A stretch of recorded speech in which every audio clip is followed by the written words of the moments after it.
the brilliant AE over here. Please, can you just walk me through what do we have in front of us? What are we in the presence of?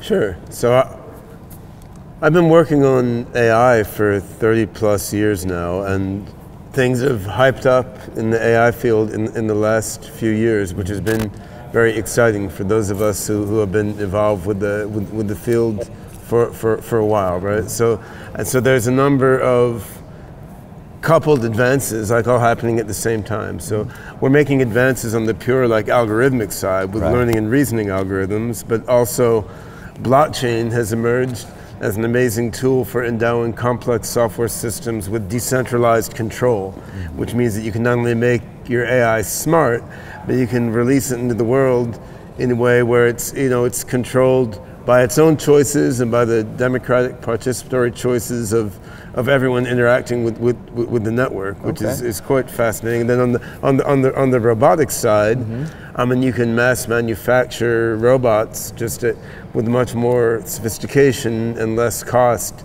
than ever before. So I'm working with Hanson Robotics, where I'm chief scientist in addition to my day job as CEO of SingularityNET. And in Hanson Robotics, we have the Sophia robot, which will be rolled out from the factory within the next few years in large scale. But we also have smaller robots like this Professor Einstein robot here. And this particular Professor Einstein is a unique one. So he's looking at me here right now. He's ingesting full data about your psychological makeup and into his cloud, so he can then 3D print extra versions of you for his own entertainment. Yeah.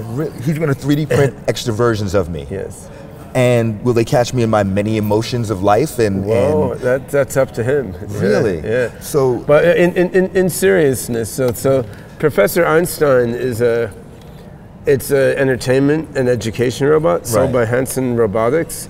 But this is a special version of Professor Einstein. So we have a Raspberry Pi 3 that we put on here as our own modification. And OpenCog, which is an AI cognitive architecture that we built as part of our research quest for general intelligence. Some of our team in our Ethiopia office in Addis Ababa has made our OpenCog cognitive engine run on the Raspberry Pi 3, which then connects by Wi-Fi with the alpha version of our SingularityNET blockchain-based AI platform, which runs in the cloud. So we're actually using this modified Professor Einstein as a sort of prototyping tool for the use of OpenCog AI engine and the SingularityNET platform. I mean, together with the Hanson robots, Hanson AI software, we're using this as a prototype for SingularityNET on the Internet of Things, right? Because in the end, like the AI mind cloud, it's got to do something, right? So what's the unique buying approach on Singularity.net? What is this AI? Well, SingularityNET is a platform, right? So unlike, say, Amazon Web Services or Google Cloud, it's a decentralized blockchain-based platform which is owned and controlled by the participants rather than by a centralized entity. And the SingularityNET Foundation, which we founded last year, the purpose there is to launch this decentralized AI network upon the world, but then it must grow and ingest data and think and learn like of its own energy. Much as, I mean, the Linux Foundation exists to guide the growth of Linux, but the Linux OS, it's out there, right? And so that's now commercial companies can use this decentralized network. So Hanson Robotics, of course, makes robots, and these robots can rely for some of their AI on this SingularityNET decentralized network. And then we're spinning off something called Singularity Studio, which is a for-profit company to build enterprise software applications. So that Singularity Studios enterprise software and Hanson Robotics robots, they can draw on the intelligence of this decentralized sort of blockchain-based AI mind cloud, but the SingularityNET, the network of AIs, is owned by everyone and no one, right? It's owned by all the participants and ultimately by itself. So my profile that the professor is side-eyeing me with right now, who is going to control that information? We have a concern, right, about the big data that's out there, and who controls it unbeknownst to me. So will there be a 3D printed will there be a profile of me somewhere, somehow? How are you mitigating those challenges? This is an important aspect of the decentralized control of a blockchain-based network. So what we want is what a robot or any other embedded device sees through its cameras and hears through its microphones. If it pertains to you personally, that's stored online if you allow it to be, but it's stored in a way that's encrypted by your private keys, right? Okay. And so then if you want to allow that data to be used to train an AI engine, say to train your personal assistant to serve you better, or to train, you know, an image or speech recognition AI just to do its general job better, right? Then you should opt into that, and either because you just think it's a good thing and you want to help train these AIs, or because you get paid with some tokens or some sort of reward. So you should can opt out anonymously, so no one can profile that as contributing into it. Exactly. They can come back to it. You should be in control of that. And of course, there's a lot of subtle issues that will come up there, but the way the tech ecosystem is now, there are no subtle issues, right? It's just you use a product for free because you sort of have to, because otherwise you can't contribute in modern society. Right. And then your data is sucked into a big company's database to They have to pay the bill, right? To be used to advance their business model, which is then generally shared with a government's database, which is used to do what they want to do. And I mean, there doesn't have to be, there doesn't have to be anyone with bad intentions in this whole system. It's just the organization of society is oligopolistic, and certain people and small elites have a oligopoly on power to control everyone's data. The thing is, as we move from simpler AI toward artificial general intelligence, where the AIs can really reason and think and learn on their own, then these issues will become more and more serious, right? Because that's, I mean, people are worried about Terminators and rogue AIs and so forth, but actually, not that these things couldn't happen, but a much more near-term issue is just human powers that be using AIs that are kind of smart to exert their own influence over everybody else. Are you concerned about AIs creating their own technology, their own languages, and not being able to interface with that language? I think that's a theoretical possibility, but what we're doing now is we're creating AIs whose purpose is to interact with people and to help people. So the AIs are learning from humans. So it doesn't seem like we're going in that direction. Are they learning from humans and, for example, Go? AIs learn from humans and from the world. I mean, Go is not that interesting an example to me because it's a very small closed world, right? I mean, it's cool. A lot of depth into that world, though. No? If the you think about it, of the moves? Well, it's a 19 by 19 board, so the branching factor is like less than 400. I mean, at each position on the game board, there's 400 things that could happen next. But originally, right, it's that higher.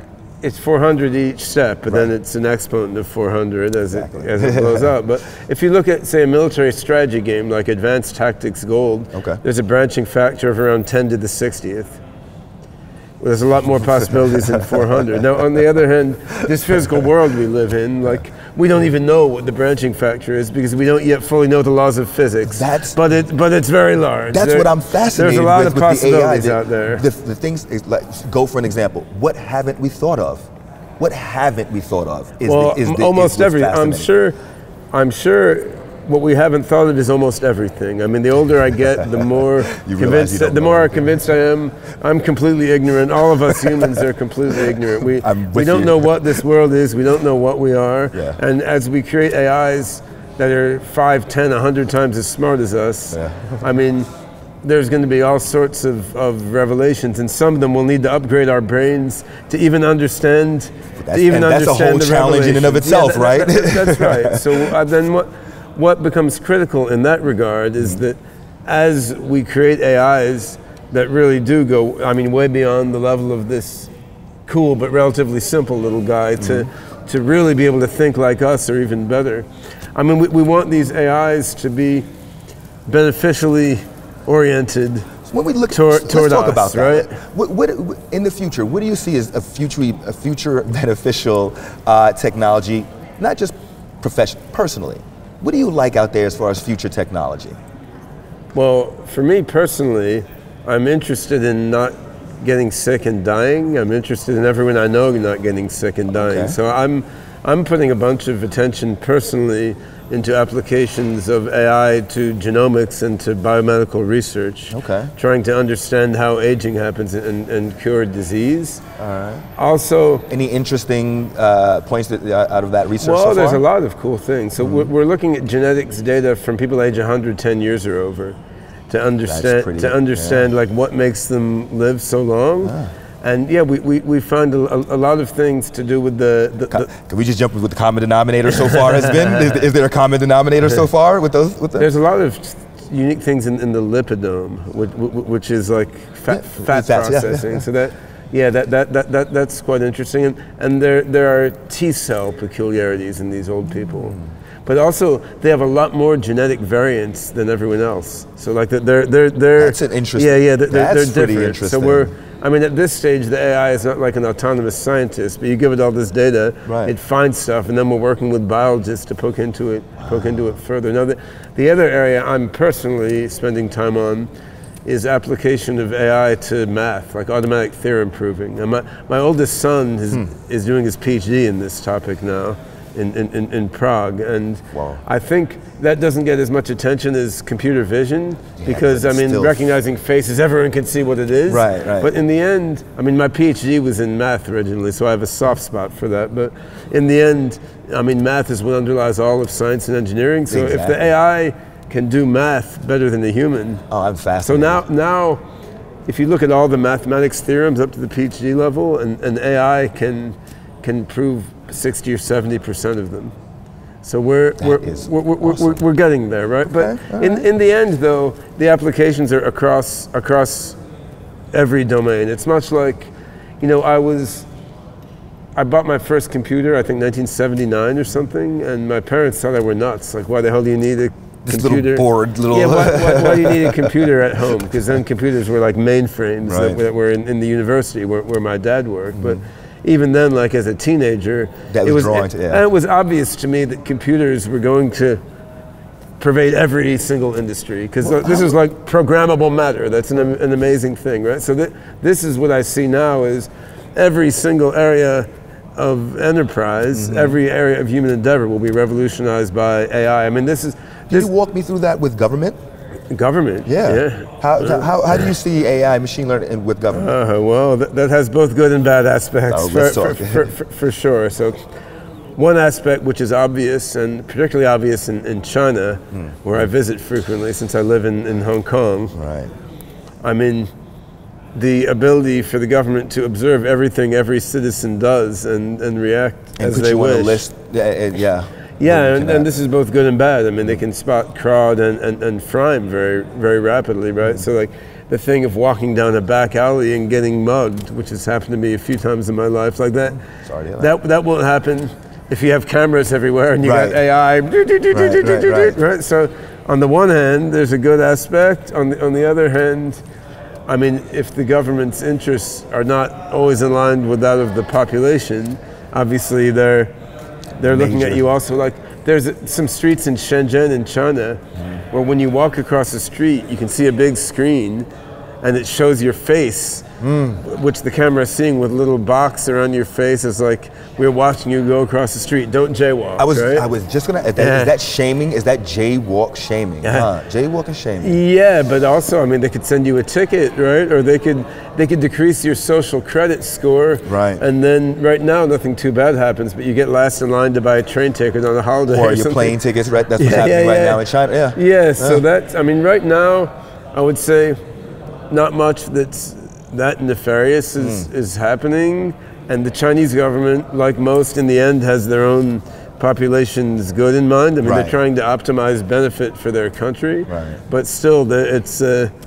I mean, the dark possibilities are obvious. I mean, on the other hand, if you look at the potential for education and elder care, it's also tremendous, right? Because I mean, there's been in science fiction for a long time the idea, like you have a teacher on a tablet or something, Right. the kid takes it home, and the teacher on the tablet, it understands their life situation, it relates with them emotionally, it helps them relate what they're learning in the curriculum to their everyday life, and now, that's a hugely positive potential application, and little robots like this, or the next generation of robots like this, could be really helpful in that regard also. And some previous robots made by Hanson Robotics have been used for autism therapy, for example. So there's, I mean, as with any technology, there's positive and there's negative aspects, and this holds across vertical markets. So like we're spinning off from SingularityNET a project called Singularity Studio. Okay. It's a new for-profit company aimed at applying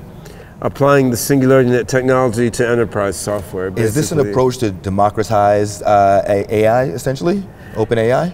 Yeah, but I mean, the SingularityNET is an approach to democratize AI. Singularity Studio wants to help companies use that AI for what they're doing. Here's a springboard to get in. Yeah, we're hearing from a lot of companies who are like, we love what you're doing. We want to leverage AI and blockchain together, but frankly, we don't know how to use your APIs, and we just don't have the internal staff to figure it out. So can you provide us like more of a customized vertical market solution? So that's the future. You have to provide that platform that's what for them. Okay. Yeah, so like Hanson Robotics is a co-founder of SingularityNET. Okay. Hanson Robotics understands how to use this AI technology to fuel their robots, but we talked to a number, like pharmaceutical companies or some investment banks. They can see that blockchain-based AI is the future, but they need a little more of a packaged solution just to exactly meet their needs to connect with what the Singularity is doing. So it's interesting. It's basic. It's essentially, when we look at it, it's just your overall business problems. You've got this fascinating use case. It doesn't matter if it's the way that you're serving something or the way that you're applying, and the people still need that same ladder of branding, marketing, positioning. How do I use this in my everyday? I need you to walk me. I mean, it's just like an Oracle database or something, right? Yep. I mean, the database helps everyone's business, but Oracle spends a lot of time packaging it up for specific customers and specific vertical markets. So those are the challenges you'll have as well. So I mean, there's, at the core of it all is AGI algorithms that can learn and reason and learn how to learn and reflect on themselves and recognize patterns. That's at the core of it. But to interface between that cognitive core and the real world and the human beings and their data, there's a lot of different layers, and this takes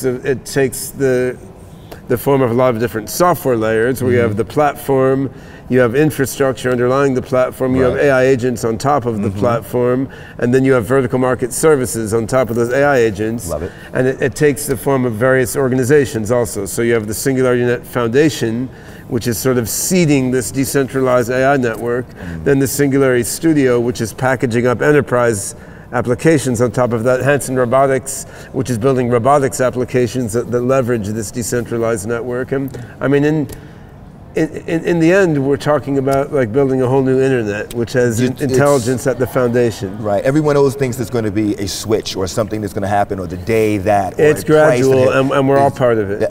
Exactly. Exactly. Well, let me ask you this: what attributes Thea ambiguity? Let me say that one more time, because I can't get that out of my mouth. What attributes to Thea ambiguity of the benefits of blockchain for businesses and finance? Actually, I missed something there. What attributes what? To the ambiguity of the benefits of blockchain for business and finance. What ambiguity is there for the benefits? This is the team asking a question. This is almost like I have a live caller for you right now. Live caller, we're coming in right now. Yeah, what attributes to ambiguity? I think most CEOs of companies now, they know that AI is going to be the most important thing on the planet in the next decade or two. At least the next decade. And then beyond that, people can see, like, we can't even tell what's going to happen, right? Right. Because once machines become smarter than people, then sort of all bets are off. So I think most businesses, they know they need an AI strategy. They're appointing chief AI officers, chief data officers, and they can also see that blockchain is going to be very, very critical because they have too much data and they have too many complex business processes, and they need sort of a more orderly way to manage it. It doesn't rely on central points of failure. So I think everyone can see that AI and blockchain are critical to their future, but outside of a few tech geek CEOs, like they don't know what that actually means. They know these are important words and ideas. They have no idea how to bring it to execute. They know how to execute it, truly. They don't know what it means, and they're susceptible to a lot of bullshit and snake oil that's out there because they don't know what this stuff means. And I think, there's some people who unrealistically think, wow, I'll just like drop some AI and blockchain in, then my whole business is transformed and I become the next Google. On the other hand, there are others who are a bit more savvy about it, and I think the savvy will increase in the next 5 years tremendously. Like I was sort of in the middle of my career when the dotcom boom happened, and you could see there was in 97, 98, 99, there was a lot of stupid ideas about the internet out there, and people just thought, well, I'll put my business online, and then I'll become incredibly rich all of a sudden, right? And you have a little bit of that happening right now. I'll launch a crypto. There was a lot of that happening with both AI and with blockchain, and that's just the way people are. Right. I mean, that's about human nature more than about the technology, right? But then what happened? So you had the dot-com boom, you had the dot-com crash, and you didn't exactly have another dot-com boom, but what you had was those technologies became all pervasive, right? Everything is an internet company in one way or another. Right? After a while, it's like, what's your true business case after that? But the thing is, the technologies built during that dot-com boom, even though many of the companies went away, the technologies built were the foundation of the business world today, right? So I think the same is true with blockchain and with AI. So there's some speculative froth, and there's people jumping into things they don't quite understand, and some companies will come and go. But in the end, the technologies being built now, both in the AI and blockchain worlds, I mean, these are going to be the foundation going forward. And the other thing to remember is change is happening faster and faster, right? So you had the dot-com boom and bust, and then there was a few years when things were a bit dodgy to do anything in the internet business. Things started to grow again, but the booms and busts, none of it lasts as long now anymore. Everything happens faster and faster. We learn faster. And that's quite interesting from a human point of view, because our human life cycle is the same, right? But on the other hand, I mean, the course of our career is the same. The speed with which we can adjust and adapt to new ideas speeds up a bit, but we're ultimately constrained by our physiology. But yet, the rate of progress of technology and the ups and downs of markets and industries gets faster and faster and faster. So it's bewildering but exciting. Right? Listen, I have to thank you so much, Dr. Ben. I really appreciate your time, and you as well, for joining us here at BlockShow Singapore. All right. Thank you. No problem at all. Just before we even, what are some things that I need to know about this guy right now? What are a couple of things that I should know? Can I go online after this interview and download the data that he's observed? You can't. Not yet, but you will be late. You will be next year. We're launching the beta of SingularityNET in February. Right? So this guy, like Dagim built him actually. So in Addis Ababa, in our office there. This is like a custom job where we basically hacked a Raspberry Pi 3 onto, we hacked a Raspberry Pi 3 onto this sort of as a prototype to see what SingularityNET and what our OpenCog AI engine can do in a little toy robot. So it's it's an engineering challenge, because the OpenCog cognitive engine, that was really built to run on servers. So to get it to run on a Raspberry Pi 3 is sort of a pain, and the SingularityNET beta will launch in February. So here we're working on like the alpha network and putting some computer vision on the, so like when on stage on stage, I look him in the face and I'm like, well, what emotion am I showing, right? So that's a deep neural network to recognize emotion that was trained in our Ethiopia office, but then that's wrapped up in our SingularityNET alpha platform. So it's a prototyping exercise. On the other hand, it's something reflecting what we're going to roll out, because one of the key application areas we're looking at for SingularityNET is Internet of Things, and the Singularity Studio for-profit spin-off is going to make some packaged solutions for Internet of Things. So that this is a thing, right? This is a prototype of Internet of Things where you can put some AI on here, and I mean you could put a crypto wallet on here, appropriately like encoded by your biometrics, so that some of the data is encrypted and never even makes it off here if you don't want to, right? So this, I'm absolutely fascinated to see what happens you see the camera. There's a camera here which came with the Einstein robot, but we've added an extra camera here also, so it's to make the facial emotion recognition work. So it's really, this is a sort of not quite one of a kind. I think there's two of these, but it's a very few of a kind early prototype of using SingularityNET and OpenCog together with the Hanson Robotics AI stack to control an embedded device. But the vision is that, you know, every embedded, like your wristwatch, you know, grandma's pacemaker, and the AI on your smartphone, and the in-car concierge in your self-driving car, all of these things should be able to run OpenCog and connect to SingularityNET. And this is an early stage experimental prototype showing this integration. Well, thank you and so he's much. cute too. All right. All right. All right. Thank you. All right, little man. Give you a little dap. All right, cool.